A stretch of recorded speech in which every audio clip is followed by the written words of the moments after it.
जय हिंद दोस्तों, राधे राधे। तो देखिए, लास्ट टाइम में हमने 11th फाउंडेशन की आपकी क्लासेस में बेसिक मैथमेटिक्स का पोर्शन स्टार्ट किया था और मैंने बताया था कि बेसिक मैथमेटिक्स जो है वो आपके हर लेवल पे काम आता है, भले आप फिजिक्स किसी भी लेवल पे पढ़ रहे हो। तो वहां पर जो बेसिक मैथमेटिक्स के पोर्शन है उसमें हम 8-10 टॉपिक अलग अलग पढ़ेंगे। उसमें हमने पहला टॉपिक कल पढ़ा था और वो टॉपिक था हमारे पास ट्रिग्नोमेट्री। तो ट्रिग्नोमेट्री क्या होता है, यानी कि त्रिकोणमितीय और त्रिकोणमितीय अनुपात के प्रकार हमने देखे, कितने टाइप्स के त्रिकोणमितीय अनुपात होते हैं। उसके बाद में हमने ट्रिग्नोमेट्री रेशियो के बाद में हमने टेबल देखी और उसके बेसिक फॉर्मूला और कुछ एक्सरसाइज की। तो ट्रिग्नोमेट्री का पोर्शन जो था वो हमारे पास पूरा हो गया था।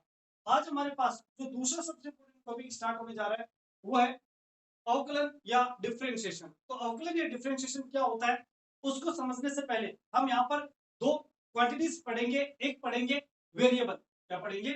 वेरिएबल। और दूसरा पढ़ेंगे कांस्टेंट। देखिए, वेरिएबल को हिंदी में हम कह सकते हैं चर और कांस्टेंट को कह सकते हैं अचर, या इसे नियतांक भी कह सकते हो, या इसे स्थिरांक भी कह सकते हो। हिंदी में इसके तीन नाम है, लेकिन इंग्लिश में हम एक ही नाम से जानते हैं, कांस्टेंट। और दूसरा है वेरिएबल या चर राशि। दोनों को अगर समझ जाएंगे तो हमें अवकलन को समझने में थोड़ी सी आसानी रहेगी। तो वेरिएबल या चर राशियां क्या होती है? तो वे राशियां जिनका मान समीकरण में परिवर्तित होता है, ध्यान देना, ऐसी राशियां जिनका मान समीकरण में परिवर्तित होता है वो राशियां क्या कहलाती है? चर राशियां कहलाती है। Means quantities have variable value in a equation, यानी जो वेरिएबल वैल्यू रखती है in equation, that is called variable. अरे जी सर में, यानी जिसकी वैल्यू वेरी होती रहती है, परिवर्तित होती रहती है, वो कहलाता है आपके पास चर। और ऐसी राशि जिसका मान नियत रहता है, यानी कि नॉन वेरिएबल होता है, वो क्या कहलाता है? कांस्टेंट कहलाता है। यानी कि इसको हम चाहे तो नॉन वेरिएबल भी कह सकते हैं। ठीक है, तो ऐसी राशि जिसका मान कभी परिवर्तित नहीं होता वो क्या कहलाता है? कांस्टेंट कहलाता है। और कांस्टेंट वास्तव में एक मैथमेटिकल संख्या होती है, मैथमेटिकल नंबर होता है, आपके पास कोई भी हो सकता है। जैसे फॉर एग्जांपल मेरे पास एक इक्वेशन है y इक्वल टू 3x। अच्छी सर, यहाँ पर x की वैल्यू अगर 0 है तो y की वैल्यू भी 0 है। x की वैल्यू अगर 1 है तो y की वैल्यू 3 हो जाएगी। और यदि x की वैल्यू 2 है तो y की वैल्यू 6 हो जाएगी। तो आप देख सकते हो कि x का मान भी वेरी कर रहा है और y का मान भी वेरी कर रहा है। ये दोनों परिवर्तित है, इसलिए यहाँ पर x और y दोनों कैसी राशियां हैं? चर राशियां। कैसी राशि है? चर राशियां, वेरिएबल। कैसी है? चर राशियां, वेरिएबल है। जबकि यहाँ पर आप देखोगे कि 3 एक गणितीय संख्या है जो हमेशा क्या रहती है? नियत रहती है, इसके मान में कोई परिवर्तन नहीं होना। इसलिए इस राशि को हम क्या कहते हैं? कांस्टेंट या नॉन वेरिएबल क्वांटिटी। तो किसी भी इक्वेशन में सदैव दो तरह की राशियां होती है, फर्स्ट वेरिएबल और दूसरी कांस्टेंट या नॉन वेरिएबल। यहाँ पर चर राशियां फिर से दो प्रकार की होती है, एक होती है डिपेंडेबल और दूसरी होती है नॉन डिपेंडेबल।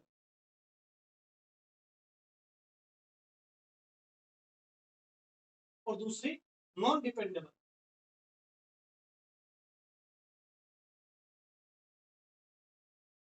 ठीक है, या इसे आप कह सकते हो आश्रित, हिंदी में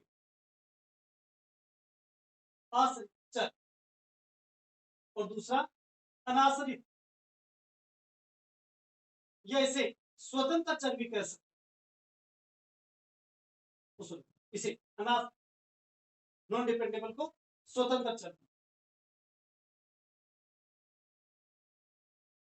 हर चीज में तो हमारे पास जो चर वैल्यू है यानी वेरिएबल है वो दो प्रकार के होंगे, डिपेंडेबल वेरिएबल और नॉन डिपेंडेबल वेरिएबल। अब ये डिपेंडेबल और नॉन डिपेंडेबल क्या है, अर्थात आश्रित और स्वतंत्र चर क्या है?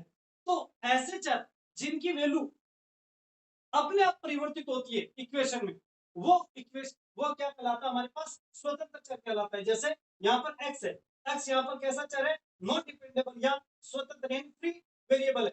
इसकी वैल्यू चेंज होगी, तब किसकी वैल्यू चेंज होगी? y की। तो y यहाँ पर कैसा चर है? आश्रित। कैसा है? आश्रित या फिर डिपेंडेबल वेरिएबल। तो इक्वेशन में हमेशा हमारे पास कितने प्रकार के वेरिएबल होंगे? दो प्रकार के, एक डिपेंडेबल और दूसरा नॉन डिपेंडेबल, यानी कि फ्री वेरिएबल और डिपेंडेबल। तो फ्री वेरिएबल वो होगा जो अपनी वैल्यू स्वतः ही परिवर्तित करेगा, और आश्रित या डिपेंडेबल वेरिएबल वो होगा जिसकी वैल्यू इसके अकॉर्डिंग चेंज होगी। हर चीज में जैसे आपके पास एक दूरी चेंज होती है s equal to 4t square, तो आप समझ सकते हो कि समय अपने आप परिवर्तित होता है, समय किसी पे डिपेंड नहीं है। तो यहाँ पर टाइम जो है t, ये फ्री वेरिएबल है। कैसा वेरिएबल है? फ्री या नॉन डिपेंडेबल वेरिएबल है। लेकिन इस t के चेंज होने से कौन चेंज हो रहा है? डिस्प्लेसमेंट यानी विस्थापन चेंज परिवर्तित हो रहा है, इसलिए s यहाँ पर कैसा है? डिपेंडेबल। कैसा है? डिपेंडेबल। हरी चीज में तो इस तरह से हम कह सकते हैं कि इक्वेशन में कितने प्रकार के चर होते हैं? दो प्रकार के, एक आश्रित चर और दूसरा स्वतंत्र चर। अब आता है कांस्टेंट। कांस्टेंट कोई भी गणितीय संख्या हो सकती है, इसके अलावा ये कोई सिंबल भी हो सकता है। जैसे एक वर्ग का जो क्षेत्रफल होता है, एरिया ऑफ सर्कल, वो होता है पाई आर स्क्वायर। क्या होता है? पाई आर स्क्वायर। अब यहाँ पे आप ध्यान दोगे तो ये एक छोटा सर्कल है, ये एक बड़ा सर्कल है, दोनों की रेडियस अलग अलग है। इसकी रेडियस मान लीजिए r1 है, इसकी रेडियस r2 है, इसलिए दोनों के एरिया भी अलग अलग है। तो r स्वतंत्र रूप से परिवर्तित हुआ और इसी के अकॉर्डिंग कौन चेंज हुआ? a परिवर्तित हुआ। हर चीज में तो एरिया जो है वो रेडियस के अकॉर्डिंग चेंज हुआ, और रेडियस फ्रीली चेंज होती है। तो रेडियस यहाँ पर जो है वो कैसा वेरिएबल है? फ्री वेरिएबल है या नॉन डिपेंडेबल वेरिएबल है। जबकि एरिया यहाँ पर कैसा है? डिपेंडेबल। कैसा है? डिपेंडेबल। जबकि पाई आप भले इसके लिए एरिया कैलकुलेट करो या इसके लिए, पाई की वैल्यू जो हमेशा क्या रहेगी? 3.14, यानी पाई यहाँ पर क्या है? कांस्टेंट। क्या है? कांस्टेंट। तो किसी भी इक्वेशन में हमारे पास जनरली कितने प्रकार की क्वांटिटीज होती है? दो, एक वेरिएबल, दूसरा कांस्टेंट। वेरिएबल फिर से दो टाइप के, एक तो डिपेंडेबल और दूसरा नॉन डिपेंडेबल। आई थिंक यहां तक ये दो चीजें आपको समझ में आ गई होगी। अब यहां पर चर और अचर के बीच में एक संबंध होता है, डिपेंडेबल और नॉन डिपेंडेबल वेरिएबल के बीच में भी। उस संबंध को हम फलन से प्रदर्शित करते हैं। किससे करते हैं? फलन से। तो देखते हैं फलन के पास आता है फलन या फंक्शन। फलन या फंक्शन क्या होता है? इसको हम एफ से रिप्रेजेंट करते हैं। किससे रिप्रेजेंट करते हैं? स्मॉल एफ से। यहाँ पर दो वेरिएबल है हमारे पास, जैसे y इक्वल टू, एक इक्वेशन ले लेते हैं हम, 4x²। तो यहाँ पर मैंने बताया था कि x कैसा चर है? स्वतंत्र। कैसा है? स्वतंत्र चर या नॉन डिपेंडेबल वेरिएबल या फ्री वेरिएबल, और y इन पे डिपेंड करता है, इसलिए कैसा है? आश्रित चर, यानी कि डिपेंडेबल वेरिएबल, आश्रित चर या डिपेंडेबल वेरिएबल। और फोर यहाँ पर अपरिवर्तित मान ही हमेशा इतना ही रहेगा, x और y की वैल्यू जो भी हो। तो यहाँ पर ये कहलाएगा एचर। क्या कहलाएगा? एचर। अब यहाँ पर आप देखिए, जो आश्रित चर y है वो किसके अकॉर्डिंग चेंज हो रहा है? y के अकॉर्डिंग। यानी इसी संबंध को क्या कहते हैं? फलन। इसको हम किससे दर्शाते हैं? फलन से। तो f का मतलब है, अगर मैं लिखूं y equal to f x, में, तो इसको कैसे लिखा जाएगा? y equal to f x. इसका अर्थ है y फलन है, फंक्शन है x का, या ये कह सकते हैं y फंक्शन ऑफ x। में, यानी कि फंक्शन ऑफ x, y जो किसका फलन है? x का फलन है। और इस इक्वेशन को हम इस तरह से दर्शा सकते हैं। तो y इक्वल टू जो 4x क्यूब स्क्वायर लिखा हुआ है, उसका मतलब y equal to f x 4x²। तो y की जगह आपको fx भी लिखा हुआ मिल सकता है। तो fx का मतलब वहां पर y से ही है, यानी कि fx ये बता रहा है कि ये जो राशि है y, वो किसका फलन है? x का फलन है। हरी सर में तो चर और अचर राशियों के बीच में जो संबंध होता है उसको हम फलन से दर्शाते हैं, और ये इस तरह से इक्वेशन लिखी जा सकती है। तो यहाँ पर मुख्य रूप से समझाने का मेरा उद्देश्य ये था कि इस इक्वेशन को हम इस तरह से भी लिख सकते हैं। अगली सर में तो आई थिंक ये तीनों चीजें आपको समझ में आ गई होगी, चर, अचर और फलन। अगली सर में अब हम बात करते हैं कि अवकलन क्या होता है। ठीक है, डिफरेंशिएशन। तो डिफरेंशिएशन क्या होता है? ऐसा नहीं है, मैंने कई टीचरों को देखा है, क्या होता है कि खासकर मैथ वाले बच्चों को इतने समझाने की जरूरत नहीं पड़ती, क्योंकि उनके तो पूरा का पूरा अवकलन चलता है मैथमेटिक्स में। लेकिन खासकर जो नीट की तैयारी कर रहे हैं जो बच्चे, ठीक है, मेडिकल की तैयारी कर रहे हैं, उनके लिए फिजिक्स एक बहुत बड़ा सब्जेक्ट होता है अपने आप में। वो जितना टाइम बायो और केमिस्ट्री को नहीं देते, उससे ज्यादा स्कोर करने के लिए फिजिक्स को देने का प्रयास करते हैं, और नीट में सिलेक्शन भी फिजिक्स ही रोकता है, ये सब अच्छी तरह से जानते हैं। इसलिए अगर आपको नीट में या किसी भी मेडिकल एग्जाम के एंट्रेंस एग्जाम में आपको सिलेक्शन पाना है, उसको क्रैक करना है, तो आपकी फिजिक्स स्ट्रॉन्ग होनी चाहिए। और यहाँ केवल फॉर्मूले बता करके मैं ऐसे ही हाथ नहीं झाड़ने वाला कि चलो भी फॉर्मूले बता दिया अवकलन क्या हो गया, बात खत्म नहीं।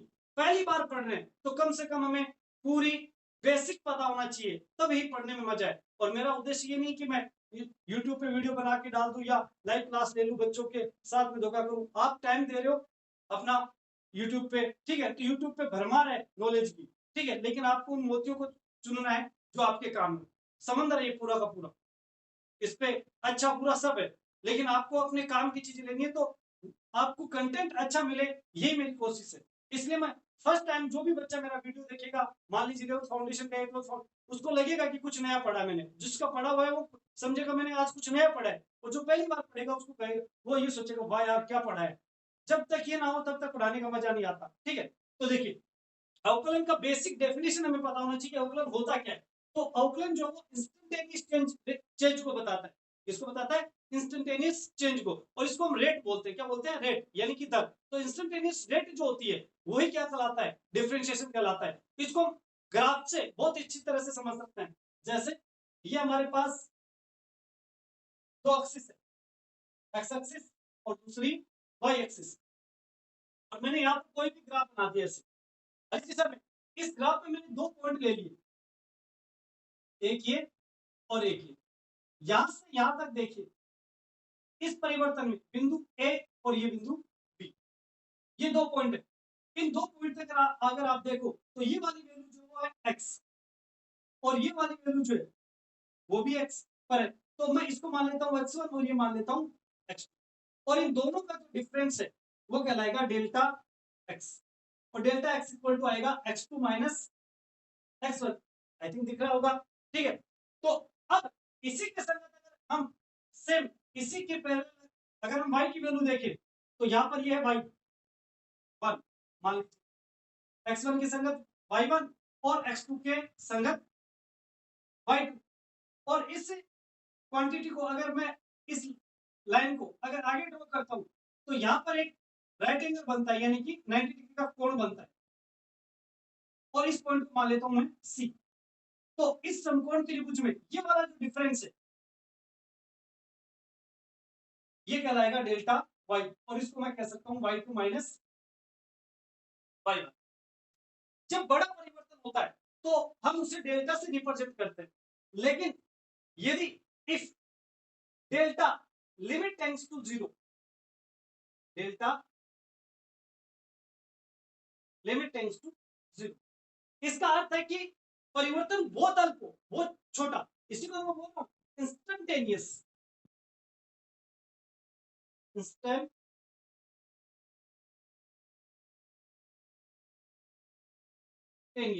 हिंदी में बोलते हैं इसको तात्क्षणिक परिवर्तन। जो अल्प परिवर्तन होता है वो छोटा, उसको हम अवकलन से प्रेजेंट करते हैं। तो इस ग्राफ में अगर देखें और delta limit tends to zero है, इसका अर्थ है कि अल्प परिवर्तन है। अल्प परिवर्तन या ये नीचे लिखा ही है इंस्टेंटेनियस परिवर्तन। तो डेल्टा इक्विवेलेंट होता है किसके? डी के। क्या होता है? डी के। यानी मैं इस क्वांटिटी को लिख सकता हूं dy। क्या लिख सकता हूं? dy। और इस परिवर्तन को मैं लिख सकता हूं dx। क्या लिख सकता हूं? dx।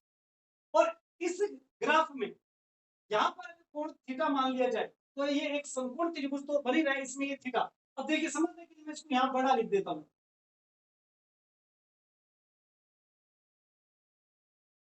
ये बी पॉइंट था हमारे पास, ये ए पॉइंट, और इस ए पॉइंट पर ये एंगल माना हमने थीटा, और ये 90 डिग्री का एंगल आपका सी पॉइंट। अब देखिए ये आपका हो गया dy और ये हो गया dx। और अवकलन को y में x के सापेक्ष परिवर्तन को बताता है। अवकलन किसको बताता है? y में x के सापेक्ष परिवर्तन को, यानी कि y में x के सापेक्ष, x के सापेक्ष तात्क्षणिक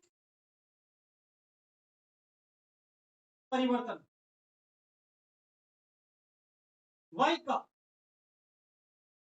x के सापेक्ष अवकलन कहलाता है।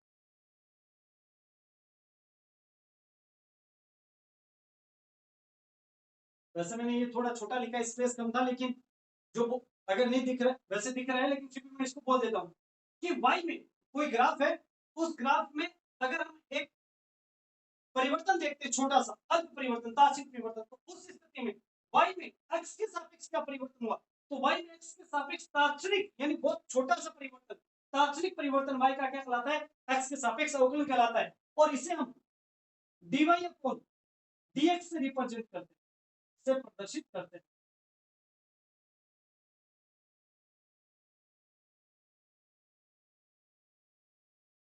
किससे प्रदर्शित करते हैं, dy अपॉन dx। जहां पर भी dy अपॉन dx लिखा हुआ देख लो, यानी कि d के पदों में कुछ भी dy अपॉन dx हो, मैं इसको मान लीजिए s बना दूं और इस सॉरी t बना दूं और इसको बना दूं s, तो ये ds अपॉन dt भी हो सकता है। क्या हो सकता है, ds अपॉन dt, तो ये कहलाएगा s का t के सापेक्ष अवकलन या s में t के सापेक्ष तात्क्षणिक परिवर्तन। तो इस तरह के तात्क्षणिक यानी तात्क्षणिक का इंग्लिश में अर्थ होता है इंस्टेंटेनियस। तो instantaneous changes in a quantity with respect to other quantity, that is called differentiation. यानी कि एक राशि में दूसरी राशि के सापेक्ष जो तात्क्षणिक यानी इंस्टेंटेनियस परिवर्तन होता है, उसी को हम क्या बोलते हैं, अवकलन या डिफरेंशिएशन बोलेंगे। हर चीज में तो तात्क्षणिक परिवर्तन ही क्या कहलाएगा, अवकलन कहलाएगा।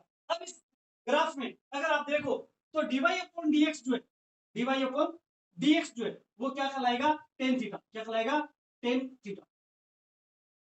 क्या कहलाएगा, टेन थीटा। और इसको हम स्लोप बोलते हैं। क्या बोलते हैं, स्लोप। आई थिंक ये दिख रहा है। तो इसको हम बोलते हैं स्लोप। क्या बोलेंगे, स्लोप, या हिंदी में बोलेंगे ढाल। किसका, y का। किसके सापेक्ष, x के सापेक्ष। तो ये भी कह सकते हैं कि y का x के सापेक्ष स्लोप अवकलन कहलाएगा। ठीक है, y का x के सापेक्ष अवकलन कहलाएगा। तो ग्राफ में y का x के सापेक्ष जो ढाल होगा, ठीक है, the slope of y with respect to x, slope of y with respect to x, that is called differentiation of y with respect to x। अगली चीज में तो y का जो है वो x के सापेक्ष अवकलन कहलाएगा। क्या, y का स्लोप किसके सापेक्ष, x के सापेक्ष। ठीक है, और ये स्लोप जो है वो किसको बताता है, टेन थीटा को। किसको बताता है, टेन थीटा को। तो कुल मिलाकर के टेन थीटा भी किसको बताता है, अवकलन को बताता है। और टेन को हम क्या बोलते हैं, टेंजेंट भी बोलते हैं। तो किसी भी ग्राफ की जो टेंजेंट है यानी स्पर्शरेखा जो है वो किसको बताएगी, वो डिफरेंशिएशन को बताएगी। आई थिंक सबको अवकलन का बेसिक समझ में आया होगा। एक बार फिर समझिए कि अवकलन क्या होता है, y का x के सापेक्ष स्लोप या ढाल क्या कहलाता है, अवकलन। और इसको हम किससे प्रदर्शित करते हैं, dy अपॉन dx। और dy अपॉन dx ग्राफ में टेन थीटा को भी प्रदर्शित करता है, इसलिए हम इसे स्पर्शरेखा भी कह सकते हैं। आई थिंक ये चीज क्लियर हुई। तो ये हमारे पास अवकलन की डेफिनेशन हो गई। अब हम अवकलन के जो बेसिक फॉर्मूला है वो देखते हैं। तो अवकलन क्या होता है, आई थिंक सबको समझ में आया होगा। ठीक है, एक बार चाहो तो आप इसका स्क्रीनशॉट ले सकते हैं। अवकलन के बेसिक सूत्र, अवकलन के जो सूत्र बेसिक जो हमारे फिजिक्स में काम आते हैं, उसमें सबसे पहला फॉर्मूला है y इक्वल टू एक्स की power n, y equal to x की पावर n। तो इसका जब अवकलन करेंगे dy अपॉन dx, तो इसका फॉर्मूला आएगा n x की पावर n माइनस 1। जनरली क्या होता है कि बच्चे फॉर्मूला को रट लेते हैं, ठीक है, लेकिन फॉर्मूला को रटने के साथ साथ फॉर्मूला को समझना बहुत जरूरी है। हम ऐसे नहीं कि एक साथ सारे सूत्र में लिखवा दूंगा और कहूंगा कि अवकलन पूरा हो गया, नहीं। हम डेली भले चार ही सूत्र पढ़े, हर एक वीडियो में भले चार ही सूत्र पढ़े, लेकिन वो इस तरह से होंगे कि कैसा भी डिफरेंशिएशन आ जाए वो गलत नहीं होगा हमारा। हर चीज में तो y इक्वल टू अगर x की पावर n हो, तो इसका जो डिफरेंशिएशन होगा dy अपॉन dx वो क्या होगा, n जो पावर है वो आगे जाएगी और एक पावर क्या हो जाएगी, कब, x की पावर n। मल्टीपल में ध्यान रखना, ये जो x होता है इसका फिर से अवकलन होता है, तो ये लिखा जाएगा dx अपॉन dx। लेकिन dx से dx क्या हो जाता है, कैंसिल। इसलिए जो बेसिक फॉर्मूला रहेगा इसका वो वही रहेगा, क्या, n x की पावर n माइनस। इसलिए फॉर्मूला तो आप अच्छे से ध्यान ही रखिए कि y इक्वल टू x की पावर n है, तो इसका जो अवकलन होगा वो क्या होगा, एन एक्स की पावर एन माइनस 1। जैसे फॉर एग्जांपल मेरे पास क्वेश्चन है y इक्वल टू एक्स की पावर 3, तो इसके लिए dy अपॉन dx अगर कैलकुलेट करें तो 3 आगे आ जाएगा और 3 एक क्या हो जाएगी पावर कम, तो ये बन जाएगा 3x, क्या बन जाएगा 3x। अच्छी सर, तो इस तरह से ये बेसिक फॉर्मूला हमारे पास है। दूसरा, ये तो वेरिएबल थे दोनों, अब अगर हमारे पास वेरिएबल ना हो और केवल नियतांक c, और c यहाँ क्या है कांस्टेंट, यहाँ c इक्वल टू कांस्टेंट। अब देखिए, अभी हमने इसका फॉर्मूला पढ़ा था कि ये डेल्टा से बना था, तो डेल्टा x इक्वल टू हमारे पास था x2 माइनस x1। अब मान लीजिए ये कांस्टेंट है, जबकि हम कह रहे हैं कि डिफरेंशिएशन क्या है, इंस्टेंटेनियस रेट, यानी कि तात्कालिक दर जो होती है वो क्या कहलाता है, डिफरेंशिएशन कहलाता है। लेकिन यहाँ तो कांस्टेंट ही है, कोई चेंजेस नहीं है, यानी x1 इक्वल टू क्या है x2, तो उस स्थिति में ये जो चेंजेस है वो क्या आएगा, 0 आएगा। इसलिए कांस्टेंट का जो अवकलन होता है dy अपॉन dx वो क्या आएगा, क्या आएगा, ये भी आपको ध्यान रखना। अब रटना नहीं है कि एक कांस्टेंट का जो डिफरेंशिएशन है वो 0 होता है, ठीक है। हमें अगर बेसिक ही ध्यान होगा कि क्यों 0 है तो हम कभी नहीं भूलेंगे, रटोगे तो भूल जाओगे। तो एक कांस्टेंट का अवकलन या डिफरेंशिएशन 0 क्यों होता है, क्योंकि उसकी जो वैल्यू है वो कांस्टेंट है, इसलिए उसकी फाइनल और इनिशियल वैल्यू जो इंस्टेंटेनियस डिफरेंस होता है वही क्या रहेगा, 0 रहेगा, क्योंकि उसकी दोनों वैल्यू समान है, तो दोनों का अंतर क्या आएगा, 0 हो जाएगा। अरे जी सर में, अब तीसरा फॉर्मूला हमारे पास है y equal to c x की पावर n, मल्टीपल में ध्यान रखना। तो उस स्थिति में क्या होगा, इसका अगर उपयोग करते हैं dy अपॉन dx, तो c जो है वो बाहर आ जाता है। जब भी कोई कांस्टेंट होता है वेरिएबल के साथ में मल्टीपल में, तो ध्यान रखना वो बाहर चला जाता है, और जो डिफरेंशिएशन होना है वो केवल किसका होगा, वो केवल वेरिएबल राशि का होगा, तो x की पावर n का ही यहाँ पर डिफरेंशिएशन होगा, ठीक है। डी y किसी क्या था, c x की पावर n, तो c तो बाहर आ गया और x की पावर n का अवकलन होगा, और वो फर्स्ट फॉर्मूले के अकॉर्डिंग, तो इसका जो डिफरेंशिएशन होगा वो हो जाएगा n c x की पावर n माइनस, ये हमारे पास तीसरा फॉर्मूला भी आसानी से रटना नहीं है, रटेंगे कुछ भी नहीं, हर चीज समझ के पढ़ेंगे तो कभी नहीं भूलेंगे। अब इसी का एग्जांपल है, जैसे आपके पास y इक्वल टू 5x की पावर 4, ये फॉर्मूला है, तो आप इसको इससे कंपेयर कर सकते हो, y c x की पावर है, c की वैल्यू यहाँ पर 5 है और n की वैल्यू यहाँ पर 4 है। तो अब अगर इसका डिफरेंशिएशन करते हैं dy अपॉन dx, तो 5 बाहर चला जाएगा और 4 आगे आ जाएगा, तो 5 इंटू 4 और x की पावर 1 कम हो जाएगी तो 3, यानी कि वैल्यू आ जाएगी 20x3। अरे जी सर, बहुत इजी प्रोसेस, आई थिंक किसी को इसमें प्रॉब्लम नहीं आएगी। ये 3 बेसिक फॉर्मूले हमारे पास, चाहो तो आप एक बार इसका स्क्रीनशॉट ले सकते हो, फिर हम नेक्स्ट फॉर्मूला देखें।